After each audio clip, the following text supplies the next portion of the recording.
오늘 여러분과 저와 공부하실 예언서는요. 12예언서 중에 하나인 스바냐서입니다. 여러분이 스바냐서에 대해서 얼마나 공부하시고 접할 기회가 있으셨는지 모르겠어요. 근데 이제 이 스바냐라는 선지서의 이름의 뜻은요. 여호와께서 숨기신다는 뜻입니다. 근데 스바냐 2장 3절에 보시면 너희가 혹시 여호와의 분노의 날에 숨김을 얻으리라는 말씀을 상기시키고 있어요. 그래서 본문에 나오는 말씀과 스바냐 선지서의 이름이 좀 일맥상통하는 경향이 있습니다. 또 스바냐는 족보가 이렇게 소개가 되는데요. 가족이 이렇게 소개가 됩니다. 근데 4대까지 소개가 되는 좀 특이한 경우입니다. 근데 이제 첫 번째로 나오는 것에 뭐라고 써 있냐면요. 히스기야의 현손이라고 나와 있어요. 근데 이 히스기야가 우리가 알고 있는 유다 왕 히스기야라면 이 스바냐 선지서는 왕족 출신입니다. 대단한 배경을 가진 거죠. 또 예레미야라는 대선지서를 쓴 선지서도 이 스바냐와 활동 시기가 비슷합니다. 그래서 히스기야는 요시야 왕 때의 사역을 시작합니다. 근데 이제 히스기야서에 보면 그 니느웨라고 아스루의 수도인 니느웨가 언급이 돼요. 그러면 이 니느웨는 주전 612년에 멸망했습니다. 근데 아직 이 수도를 언급한다는 것은 그 멸망 전에 이 스바냐가 활동했다는 것을 알 수가 있습니다. 또 요시야 왕은 정말 좋은 왕이었어요. 개혁을 단행합니다. 의로운 왕이었어요. 근데 요시야 왕 때는 이미 때가 너무 늦었어요. 하나님이 요시야 왕이 아무리 개혁을 해도 내가 이제는 유다를 멸망하기로 한 것을 돌이키지 않겠다라고 결심한 때였어요. 그래서 안타깝게도 이미 때가 늦었습니다. 그래서 스바냐는 바로 종말의 날인 여호와의 날, 그 날을 예언하면서 유다 백성들의 마음을 오히려 준비시킵니다. 그래서 여러분이 스바냐 하면 주제가 뭐냐면 여호와의 날이에요. 스바냐 무조건 여호와의 날입니다. 그게 전반적으로 흐르고 있습니다.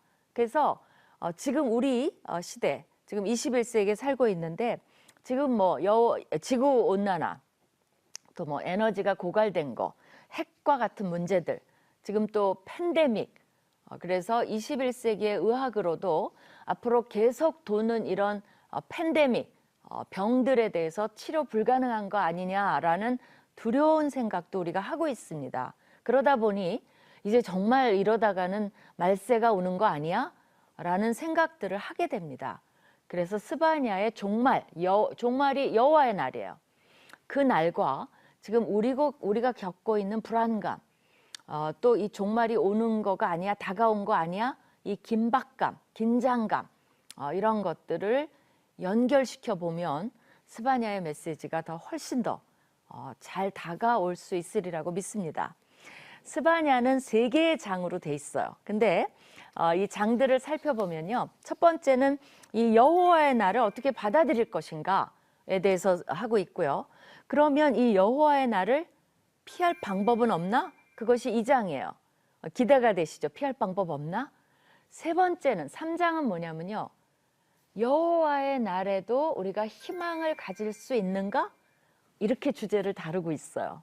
그럼 첫 번째 1장에는 도대체 여호와의 날, 종말의 날, 심판의 날을 우리가 어떻게 받아들여야 되는가라는 것에 대해서 기록하고 있습니다. 첫 번째 시작하자마자 심판을 말씀하세요. 근데 이거는 인류 전체에 대한 심판을 말씀하십니다. 창조를 역행할 것이라고, 진멸할 것이라고 그렇게 말씀을 하십니다. 그리고 하나님이 내가 나한테 거치게 하는 것들을 다 진멸하겠다라고 말씀하세요. 도대체 하나님께 거스리는 거, 거치게 하는 것들이 뭘까요? 그 문맥을 잘 살펴보면 타락된 문화, 타락된 문명, 이런 타락된 사회를 진멸하시겠다는 겁니다. 그렇다면 우리 사회 지금 전체 세계에서 진행되는 거 우리도 그 말 하죠. 세상이 이러다가 어떻게 되려고, 이렇게 자녀를 학대하고 뭐 여러 가지 성적 문란이 있고 아이들에게도 범죄를 범하고 뭐 타락된 문화 문명 우리도 인정하죠. 하나님이 그것이 너무나 거치게 한다는 거예요. 그래서 내가 진멸하겠다고 말씀을 하십니다. 그 다음에는 제일 먼저 대상으로 전체 인류가 아니에요. 하나님의 백성에게 초점을 맞춥니다. 원래는 하나님의 백성들은 심판 대열에 끼지 말아야죠. 우리는 심판 대열에 끼지 말아야죠. 근데 스바냐 시대는 하나님의 백성이 그 심판 대상의 1순위예요. 그걸 말씀하고 계십니다. 그렇기 때문에 우리도 두려운 거죠. 우리는 과연 끼지 않을 수 있을까? 라는 질문으로 이 스바냐서를 접해야 됩니다. 그래서 이제 하나님께서 내가 예루살렘 모든 주민들 위해 손을 펴시겠다라고 얘기해요. 이 표현은 뭐냐면 출애굽 때 내가 그 구원의 손으로 구원하시겠다라는 표현과 같아요. 근데 그때는 구원하시려고 손을 펴셨는데 이제는 뭐예요? 심판의 손을 펴시겠다는 거예요. 출애굽의 역행입니다. 그것을 말씀하고 계세요. 다섯 부류의 사람들에게 심판을 하시겠다라고 말씀을 하십니다. 아직도 바알을 섬기며 남아있는 자, 우상을 숭배하도록 임명된 그 그마림이라고 불리는 제사장들, 또 지붕에서 하늘의 묵별에 경배하는 자들, 여호와께 맹세하면서 동시에 암몬 신인 말감에게 맹세하는 자, 그러니까 여호와께도 맹세하고 말감에게도 맹세하는 자들, 두 신을 다 섬긴다는 거죠. 여호와를 배반하고 따르지 않는 자들과 여호와를 찾지도 구하지도 않는 자들, 이런 자들을 진멸하시겠다라고 얘기를 해요. 이걸 좀 정리를 해보면 다른 신을 섬기고 여호와를 부정하는 부정론자들, 또 여호와와 이방 신을 동시에 섬기는 혼합주의자들, 또 여호와를 믿는다고 하면서도 여호와를 배반하고 따르지도 않고 찾지도 않고 구하지도 않고 교회에 나오는 것 같은데 실제적 무신론자들. 그러니까 신앙이 있는데 없는 거죠. 이제 그런 자들을 향해서 하나님이 화를 내시고 있는 장면을 그리고 있습니다. 그러면서 이제 여호와의 날을 본격적으로 묘사합니다. 여호와의 날은 한마디로 말하면 심판의 날이에요. 그리고 그때가 되면 여호와 앞에서 잠잠하라는 거예요. 왜 그래요? 그거는 너무 두렵기 때문에 경외와 존경의 표시로 두려움을 나타내는 뜻으로 우리도 뭐 누가 오면 조용히 해 그러잖아요. 잠잠하라고 말씀을 하십니다. 여기에 그 날의 희생의 날에 초대될 손님들의 명단이 공개가 돼요. 누가 초대될까요? 초대되는 게 이거는 기쁜 초대가 아니에요. 두려워야 해야 될 심판의 대상의 초대 명단입니다. 누구를 말하냐면 방백들, 지도자들이죠. 왕자들, 이 부귀영화를 누린 자들이죠. 그 다음에 이방인의 옷을 입은 자들. 이 마지막 표현이 뭘까요? 바로 이방인들의 우상을 섬기는 문화와 풍습을 쫓는 자들을 말합니다. 우리로 하면 뭐예요? 세상 관점을 쫓아가는 자들, 세상의 물질주의관을 쫓아가는 자들, 세상과 타협하는 자들, 세상에 귀를 기울이는 자들, 그런 세상에 물든 자들을 말할 수가 있습니다. 그 다음에 초대될 명단이 더 공개가 돼요. 뭐라 그러냐면 그날의 문턱을 뛰어넘어서 포악과 거짓과 자기 주인의 집에 채운 자들이에요. 이건 누굴 말하냐면 문턱을 뛰어넘는다는 건 블레셋 사람들은 다곤 신전에 갈 때 문턱을 밟지 않고 뛰어넘었어요. 그리고 그러니까 우상을 숭배하는 거죠. 그러면서 주인의 그 집은 뭐냐면요, 우상 숭배하는 신전을 말해요. 거기다가 온갖 포악과 거짓과 뭐 이런 나쁜 짓을 통해서 모은 재물을 신전에 채운다는 것을 말해요. 그러니까 그 다곤신, 다른 신, 이방신이 나에게 이런 부귀영화를 줬다라고 믿기 때문에 그들에게 갖다 바치는 그런 자들에 대해서 하나님이 그들은 초대될 것이라고 그렇게 말씀을 하십니다. 여호와 날의 메시지를 볼까요? 사람들이 드나드는 어문에는 곡성이 있고 또 그 당시에도 신도시가 있었어요. 우리도 뭐 구도시, 신도시 얘기하는데 그것을 제2구역이라고 불렀어요. 신도시이기 때문에. 거기에는 부르짖는 소리가 나며 또 작은 산들에서는 우상들을 부수느라고 무너지는 소리가 날 것이다 라고 얘기를 했어요. 그러니까 뭐예요? 울고 부수고 그 뭐 신도시들이 막 거기서도 부르짖고 거기가 잘 사는 도시겠죠. 그래서 온 나라와 도시들과 곳곳이 난리가 아닌 모습을 보여주고 있습니다. 그뿐 아니라 막데스라는 곳이 나오는데요. 그 지역도 그 예루살렘 서쪽에 그 둘째 구역으로서 은세곡 또 상공업에 종사하는 사람들이 많이 살아요. 그러니까 활발한 그런 부유한 도시겠죠. 그 막데스에도 심판이 임할 것이라고 구체적으로 그 장소를 지정을 하십니다.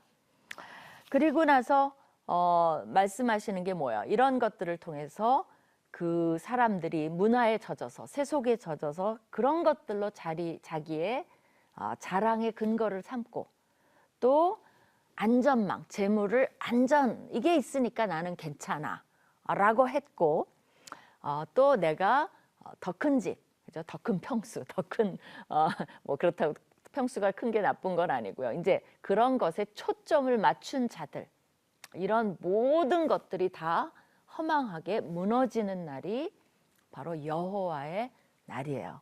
사실 1장만 갖고도 우리에게 시사하는 바가 굉장히 많습니다.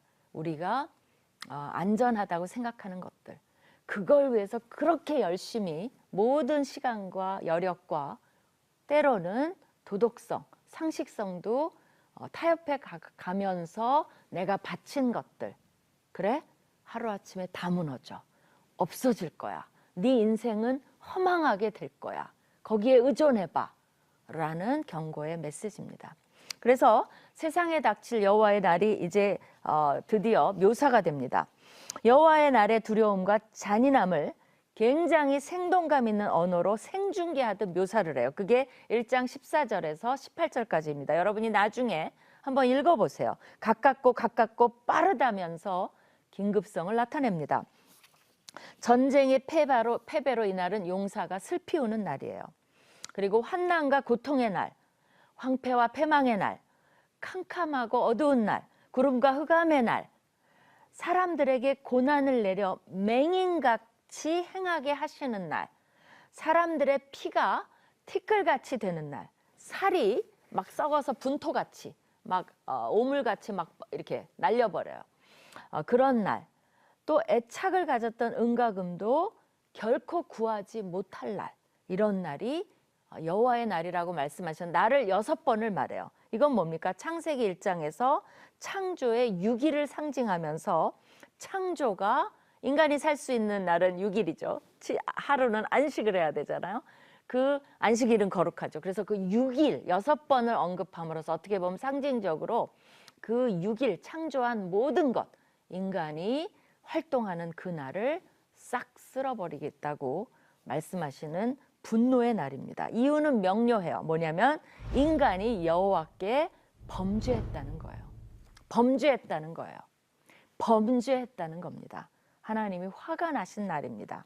온 땅이 여호와의 질투의 불에 삼켜질 거라고 얘기합니다. 여호와가 이 땅 모든 주민을 멸절하되 놀랍게 멸절하시겠다고 말씀을 하십니다. 사실 여러분이 그런 생각을 가지고 한번 쭉 읽어보세요. 자, 이제 여호와의 날을 피할 방법이 없는가? 혹 분노의 날에 살아날 방법이 없는가? 이 기회가 주어지는 사람들이 있어요. 누구냐면 여호와의 규례를 지키는 세상의 모든 겸손한 자들에게는 그나마 기회가 있어요. 근데 방법은 뭐냐면 그런 자들에게 어떤 기회가 주어지냐면 그들도 여호와를 구하라고 3번을 말합니다. Seek the Lord. 여호와를 구해라. 그 말은 뭐예요? 회개와 기도와 간구로 나아오면 정말 놀라운 거는 그래도 기회는 있지만 혹시라는 단어를 썼어요.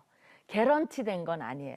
혹시 그렇게 하면 원래 의롭지만 물든 거죠. 그런 자들도 여호와를 구하면 기회는 있지만 그것도 혹시 여호와의 날을 피할 수 있지 않을까, 보호받을 수 있지 않나라는 정도로 시사를 하십니다. 그러니까 누구나 사실은 대상이 될 수 있다는 거죠. 그러면서 열방에 대한 심판을 말씀하십니다. 그 열방들은 대표적인 거예요. 이스라엘을 괴롭혔던 주변의 동서남북의 국가들을 언급하면서 이들도 똑같아요. 그들이 여호와께 범죄했기 때문이에요. 교만했기 때문이에요. 그래서 그들도 가만히 안 놔두겠다고 얘기를 하십니다. 서쪽에 블레셋, 동쪽에 모압과 암몬, 그러니까 뭐 유명한 구약의 나라들이죠. 남쪽에 구스, 이디오피아 그쪽이죠. 북쪽에 아수르, 뭐 전형적인 나라들이죠. 그 나라들도 심판을 얘기하시는데 심판받는 이유는 교만 때문이에요. 여호와가 누군지 모르고 함부로 했기 때문이고 자기 마음대로 했기 때문이고 여호와를 경배하지 않았고 알기를 원하지도 않았고 그래서 심판을 받을 것이라고 말씀을 합니다. 자, 이제 그게 2장이에요. 2장에서는 피할 길이 있나? 있을 수도 있지만 혹시입니다. 그것도 여호와께 달려 있어요. 그렇기 때문에 평소에 여호와를 경외하는 자들도 두려움으로 그날 은혜를 구해야 되는 그런 날이 여호와의 날입니다. 그리고 열방은 심판받을 거예요. 3장은 여호와의 날 뒤에 희망이 있을까? 다 싹 없어지나? 그것에 대한 질문입니다. 근데 심판에게 예루살렘 예루살렘 그 타락한 성아, 오 예루살렘 예루살렘 그 거룩한 성아, 근데 이거를 반대로 해보면 좋을 것 같아요. 그 타락한 성아라고 얘기를 하십니다. 하나님의 도시, 그죠? 하나님의 성전이 있는 그곳, 하나님이 사랑하신 그곳, 그곳이 뭘로 변했어요? 패역하고 더럽고 포악한 성읍. 그들이 하나님의 교훈을 받지 않았고 여호와를 의뢰하지 않았고 자기 하나님에게 가까이 나오지 않았기 때문에 여호와의 날이 임할 것이라고 말씀하십니다. 그래서 이거는 불가피한 심판이라는 것을 이런 식으로 쭉 얘기하고 있어요. 그럼에도 불구하고 하나님이 원하시는 그런 삶은 뭐냐? 어떻게 살아남냐? 여호와를 경외하고 그의 교훈대로 살으라고 말씀을 하십니다. 그럼에도 하나님의 기대가 다 무너진 거죠. 결국은 실망한 거죠. 그들의 열정, 하나님이 주신 모든 것을 어디에다 쏟은 거예요? 바로 온갖 자신들을 위한 데만 잔뜩 쏟은 것을 말씀하십니다. 그래서 내 인내에 한계의 시간이 왔다라고 말씀하십니다. 여호와의 날은 피해갈 수는 없어요. 유다의 멸망처럼 우리 모두는 여호와의 날을 피할 길은 없습니다. 거쳐 가야 돼요. 그러면서 하나님이 구원의 계획을 말씀하십니다. 하나님은 완벽한 멸망은 아니에요. 구원의 계획이 있으세요. 그러면서 그때가 되면 거쳐가지만 살아남은 자들도 있어요. 그러면서 그때가 되면 겸손과 믿음과 예배함으로 여호와께 모두 모여올 것이다. 그래서 그것이 궁극적인 목적이에요. 나를 알게 될 것이다. 그리고 회복이 될 것이다라는 것이 하나님의 말씀입니다. 그러면 그런 심판이 지나가고 회복이 되면 이런 구원 뒤에 무슨 일이 일어날 것인가? 하나님의 백성들에게 노래하고 기뻐하며 즐거워하라는 또 다른 초대가 있을 것이라고 말씀을 하십니다. 또 여호와는 무시당하는 신이 아니고, 그죠? 다른 이방신하고 비교가 되는 신이 아닌 구원자로 전능자로 여전히 그의 하나님의 백성 가운데 계실 것을 말씀하십니다. 그렇다면 하나님이 다 멸망시키지 왜 다시 그 가운데서도 심판이 지나가면 구원할 자들을 모으시고 남겨놓으시는가라는 비밀이 그 유명한 스바냐 3장 17절입니다. 여러분이 사랑하시죠? 한번 읽어볼까요? 너희 여호와가 너희 가운데 계시니 그는 구원을 베푸실 전능자시라. 그가 너로 말미암아 기쁨을 이기지 못하시며 너를 잠잠히 사랑하시며 너로 말미암아 즐거이 부르며 기뻐하시리라. 너의 하나님 여호와가 그 복음성가가 있죠. 너의 가운데 계시니 그분은 목적은 심판이 아니에요. 하다 안 되니까 이스라엘 백성이 포로로 가는 것도 심판 자체가 목적이 아니에요. 회복하시기 위한 목적입니다. 깨달으라는 거죠. 이것을 통해서 회개하라는 거죠. 여호와께 돌아오라는 목적이에요. 여호와의 날을 우리에게도 지금 메시지를 주시는 것은 그 심판 다 받지 말고 지금 우리가 이 메시지를 듣는 순간 삶을 회개하고 여호와께 돌아오고 여호와를 찾고 간구하고, 그리고 이런 것들, 세상적인 것들은 수단이지 결코 그런 것들에 내 인생을 바칠 만한 가치가 없다는 것을 스바냐의 메시지를 통해서 깨달으라는 겁니다. 우리가 그걸 수단으로 일도 하고 돈도 벌고, 또 우리가 뭐 하나님이 주신 거를 맛있게도 먹고, 또 좋은 옷이 있으면 입고, 또 그걸로 다른 서로 함께 상생하고, 이런 아름다운 그것이 삶이 의미 있고, 그죠? 내 삶이 고상하고 멋지고 그런 삶을 사는 거 하나님 기뻐하세요. 근데 그것을 주시는 하나님, 그것을 주관하고 계시는 내 인생의 주인 되신 하나님을 무시하고 온갖 수단 방법을 가리지 않고 그런 것에 탐욕스럽게 모으고 포악하고 하나님의 율법을 저버리고 정직하지 않고 상식에 벗어나고 재판도 엉망으로 하고, 그죠? 우리가 맡겨주신 사명은 뒷전이고 하나님이 무시당하는 순간이에요. 그런 것은 때가 오면 다 없어지겠다는 거야, 하루아침에. 그래도 그렇게 하겠느냐라는 것이 어떻게 보면 여호와의 날을 가르쳐 주시는 스바냐의 메시지입니다. 메시지는 뭐예요? 그렇게 살지 말라는 거예요.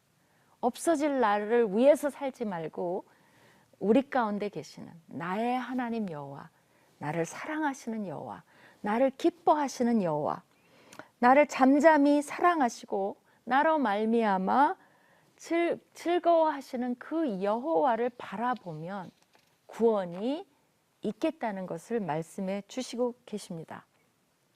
그래서 그의 백성들에게 회복을 약속해 주세요. 그래서 우리는 거기 마지막에 보면 그 7가지 약속이에요. 그건 뭐냐면 다 벌할 거라는 약속이에요.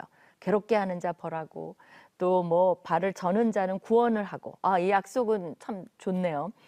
다 벌할 것은 아니고 뭐 몇 가지만, 제가 이제 시간이 없어서 몇 가지만 얘기하면, 쫓겨난 자들을 모으고 백성을 이끌어 오실 것이고, 백성들을 모으고 괴롭게 하는 자는 다 벌하고, 발을 저는 자는 구원하고. 다 상징적인 거죠. 회복을 하시겠다는 거예요. 그죠? 그래서 여기 7가지 약속을 한번 여러분이 끝에 3장에서 세워보시기 바래요. 그때가 되면 모든 것이 제자리를 찾을 겁니다. 그래서 우리가 여호와의 날을 두려워할 것이 아니라 오히려 잘 하나님의 보호하에, 혹시의 대상에 우리가 들어가고, 또 미리 이거를 가르쳐 주셨으니까 준비하라고 하나님이 메시지를 주신 겁니다.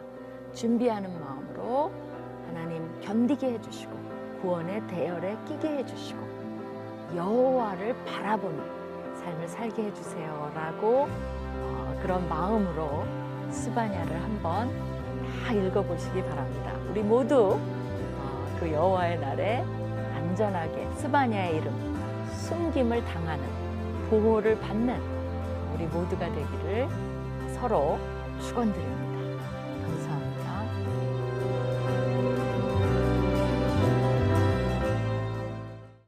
이 프로그램은 여러분의 미디어 선교 후원으로 제작되었습니다. 선교는 사명, 후원은 동역. 당신도 복음을 전할 수 있습니다. 선교 후원 02-6333-1003번.